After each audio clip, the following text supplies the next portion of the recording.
Tim Mindupa siap mewakili Kota Palembang di turnamen sepak bola nasional Liga Merah Putih. Dua kelompok usia U10 dan U12 akan turun. PSSI Palembang menilai Mindupa memiliki potensi di level nasional dan menaruh harapan agar tim mampu mengharumkan nama kota. Kalau kita lihat mereka memang sudah layak untuk mengikuti turnamen di nasional karena mereka itu sebelum berangkat ke Bandung mereka sudah mengikuti turnamen reguler dulu di Sumatera Selatan.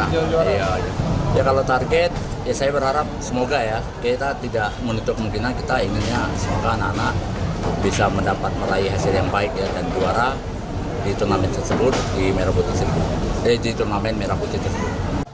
Palembang juga menaruh harapan besar kepada tim sepak bola Mindupa agar bisa mengharumkan nama kota Palembang di tingkat nasional.